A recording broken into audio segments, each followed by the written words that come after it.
स्वागत है आप लोग का बहो कॉमर्स क्लास में। आज हम लोग देखने जा रहे हैं BCom part 2 business regulatory and framework. या आज हम लोग इसके इम्पोर्टेंट क्वेश्चन नंबर 1 देखेंगे। धीरे धीरे करके रोज़ डेली आपको एक क्वेश्चन करवाया जाएगा। न कि आपको मैं इस क्वेश्चन को समझाऊंगा, बल्कि आपको रटवाने की जिम्मेदारी हमारी है। बिजनेस रेगुलेटरी फ्रेमवर्क पहले आप होता क्या, देखिए बिजनेस लॉ होता है जिसमें हम बिजनेस के कानून पढ़ते हैं। Indian contract act 1872, sales of good act 1930, partnership act, companies act, negotiable act, समझ रहे हो ना।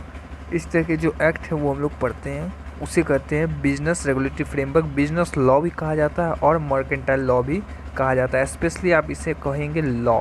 मैं आज आपको लॉ पढ़ाऊंगा जो कि आपका ऑनर्स पेपर है, जिसमें कि आपको लिखना पड़ता है। तो आइए देखते हैं पहला क्वेश्चन। आज एक क्वेश्चन देखेंगे, उसे मैं आपको रटवा दूंगा और समझा भी दूंगा। मास्टरी हो जाओगे आप लोग लॉ में। Define contract and discuss essential of valid contract. तो सर एक कॉन्ट्रैक्ट होता क्या है, मैं आपको समझाता हूँ। देखिए आपने किसी के साथ कॉन्ट्रैक्ट किया, आप किसी के पास गए, आप अपने दोस्त के पास गए। मान लीजिए राम ने मोहन के पास गया और बोला भाई तुझे मेरा मोटरसाइकिल चाहिए। उसने बोला हाँ चाहिए, कितना पैसा मिलेगा? आपने बोला 80,000 में। तो सर ये क्या हुआ? कॉन्ट्रैक्ट। सर आपने उसके साथ कॉन्ट्रैक्ट कर दिया ना।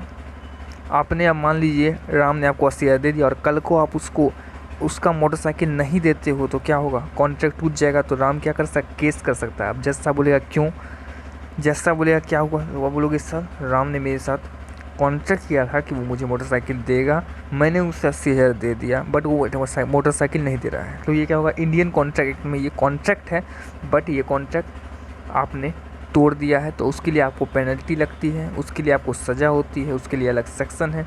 बट आपको कॉन्ट्रैक्ट का मतलब आई होप समझ गया होगा। तो अब इसका मतलब ये कॉन्ट्रैक्ट नहीं कि हस्बैंड माइंड में कॉन्ट्रैक्ट हो गया कि मैं तुम्हें हीरो का हार ला के दूंगा और हस्बैंड अगर नहीं देता है तो वाइफ जाके केस करेगी। नो बिक क्यों, वहाँ भी कॉन्ट्रैक्ट ऐसा नहीं, वहाँ कॉन्ट्रैक्ट नहीं है। Because not enforceable by law, enforceable by law, ये this is the meaning of, बहुत बड़ा ये लॉ का जो है लॉ है, meaning of law, enforceable by law. तो मैं आपको सिंपल डिफिनेशन, देखिए ये लिखा हुआ है इतना सारा, बट मैं आपको एक सिंपल लिखाऊंगा। An agreement enforceable by law is call contract. रट्टा मार लो। अब आपने अपने दोस्त को बोला कि मैं तुम्हें कल एक पेंसिल दूंगा और कल आप उसको नहीं देते हो तो वो आप पे केस करेगा, तो वो केस वैलिड नहीं होगा, वो कॉन्ट्रैक्ट ही नहीं हुआ ना। क्योंकि वहाँ इन्फोर्सिबल बाय लॉ आया कि आपने कोई दस्तावेज बनवाए, आपने कोई कागजात किया, लॉ हुआ, आपने पैसे की बात की, आपने उसे पैसा दे के फिर आप उसे नहीं दो तो इन्फोर्सिबल बाय लॉ होना चाहिए। समझ में आया? तो व्हाट इज कॉन्ट्रैक्ट मेरे साथ simply, what is contract? Agreement enforceable by law is called contract. No enforceability no contract. ये लिख के आओगे, नंबर भर भर के मिलेगा। समझ में आया? Every promise and set of promise forming consideration for each other is an agreement. तो what is agreement? Every promise forming consideration, consideration मतलब अरे पैसा आप दोगे ना मुझे, उसको consideration कहते हैं लॉ की लैंग्वेज में। पैसा आप जो दोगे उसे consideration कहते हैं लॉ की लैंग्वेज में। Every promise and set of promise forming consideration for the is called agreement। आपने क्या किया? प्रॉमिस किया, प्रॉमिस और सेट ऑफ प्रॉमिस कि भाई मैं आपको पैसा दूंगा, तो वो क्या हुआ? एग्रीमेंट हो जाता है दो लोगों के बीच में। और व्हेन एग्रीमेंट, अब समझिए आपने एग्रीमेंट कर दिया, और when agreement enforceable by law is called contract. I hope आपको समझ में आ रहा होगा कि एग्रीमेंट क्या है। Every promise and set of promise forming consideration for the is called agreement and agreement enforceable by law is called contract. I hope मैंने आपको व्हाट इज कॉन्ट्रैक्ट समझा दिया। नाउ अब बात करेंगे essential element of valid contract. Essential element of valid contract. तो valid contract के लिए क्या होना चाहिए? इसेंशियल एलिमेंट क्या है? सर पहले बात एग्रीमेंट होनी चाहिए। सर एक कॉन्ट्रैक्ट का इसेंशियल एलिमेंट है कि भाई एग्रीमेंट होगी तभी तो there is acceptance and offer. आपने मुझे ऑफर दिया कि मैं तुझे बाइक दूंगा और उसने एक्सेप्ट किया, बोला ठीक है, तो जब ऑफर को एक्सेप्टेंस मिलेगा तो एग्रीमेंट होता है। When agreement enforceable law is called contract. तो देयर शुड बी एटलीस्ट 2 और मोर पर्सन, 2 बंदा तो चाहिए एग्रीमेंट के लिए। तो आपको पहला याद हो गया, वही चीज़ लिख देने का कुछ नहीं है। दूसरा legal relationship, the agreement should be made with legal obligation between the party. मतलब क्या हुआ सर, लीगल ऑब्लिगेशन होना चाहिए, वही बात है ऑब्लिगेशन बाय लॉ।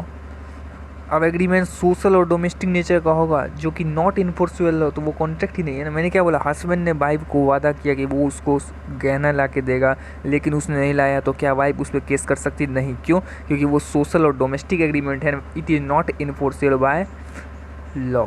क्या बोलती पब्लिक, दोनों रटा दिया ना, एकदम समझाया भी और रटाया भी। ये मत बोलिएगा कि रटा रहे हो, नहीं, मैंने समझाया और फिर रटा दिया। समझ में आया ना कि एग्रीमेंट अगर सोशल एग्रीमेंट बहुत तरह का होता है, social nature, domestic nature, but it is enforceable by law, then it is a contract. I hope आपको समझ में आ गया होगा। ये बेलफर वर्सेस बेलफर का केस पता है, यही है। हस्बैंड ने वाइफ को बोला क्या कि हस्बैंड बाहर चला गया तो बोला क्या मैं तुमको हर महीने इतने रुपए भेजूंगा, 30 पाउंड कुछ इतना भेजेगा, लेकिन हस्बैंड गया कुछ दिन भेजा, उसके बाद नहीं भेजा, तो वाइफ ने कोर्ट में केस कर दिया कि हस्बैंड मुझे पैसा नहीं भेजा है। तो कोर्ट ने बोला दिस ये सोशल नेचर डोमेस्टिक नेचर का ये है केस है, डोमेस्टिक नेचर का एग्रीमेंट है, तो it is not enforceable law, so you can't claim compensation. I hope आपको समझ आ गया होगा।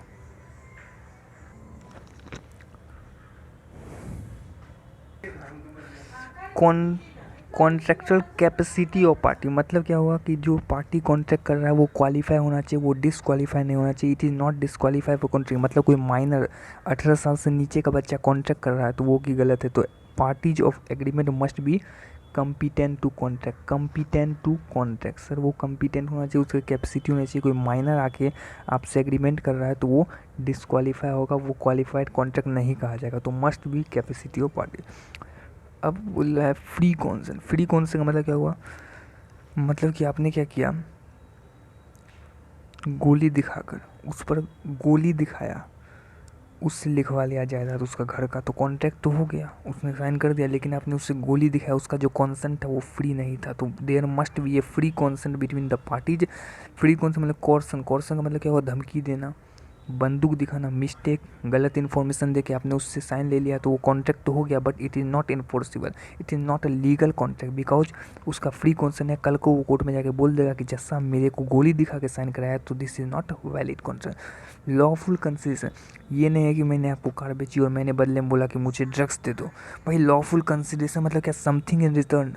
Consideration means something in return, तो it may be legal, it may be legal. Sir agreement without consideration network, पहली बात consideration होना भी चाहिए, सिर्फ कॉन्ट्रैक्ट नहीं, मैं आपको गाड़ी दे रहा हूँ, this is not a contract, you have to pay it. और पे क्या, लीगल पे करना, ठीक है। लॉफुल ऑब्जेक्ट, जो आप कॉन्ट्रैक्ट कर रहे हो ना, आपका ऑब्जेक्ट जो है वो लॉफुल होना चाहिए, ठीक है, इलीगल नहीं होना चाहिए, ठीक है। लॉफुल एग्रीमेंट, जो एग्रीमेंट कर रहे हो वो हमेशा क्या होगा, लॉफुल एग्रीमेंट है। वही बात है भाई, अब एग्रीमेंट कर रहे हो कि भाई उसकी शादी मैं तुम्हें ये घर दे दूंगा अगर तुमने सी से शादी कर ली। मान लीजिए ए और बी बात कर रहे हैं, तो ये क्या है, लॉफुल एग्रीमेंट है क्या? हाँ, एग्रीमेंट अब करते हो इम्पॉसिबल इवेंट के लिए। आपने जो एग्रीमेंट किया है वो इम्पॉसिबल है, एग्रीमेंट आपने किया है इम्पॉसिबल एग्रीमेंट है, जो कभी हो ही नहीं सकता है, तो वो एक लीगल कॉन्ट्रैक्ट नहीं माना जाएगा। एग्रीमेंट जो होगा वो मस्ट भी राइटिंग होगा और रजिस्टर होगा। आई होप आपको समझ में आ गया, और ये जो नोट्स है आपको मिल जाएंगे हमारे टेलीग्राम चैनल पे। अब कॉन्ट्रैक्ट ऑफ इंश्योरेंस का जो कॉन्ट्रैक्ट है वो हमेशा क्या होगा, रिटन में होगा। नेगोशिएबल इंस्ट्रूमेंट हमेशा रिटन में होगा, रजिस्टर होगा। टेलीग्राम चैनल पे आपको ये नोट्स मिल जाएंगे, आप वहाँ से लिख लीजिएगा, नहीं तो वीडियो पॉज कर लीजिए। आई होप आपको समझ आ गया हो। ये 2-3 क्वेश्चन है, ये तीनों क्वेश्चन सेम है, इनका एक ही आंसर होता है, ठीक है।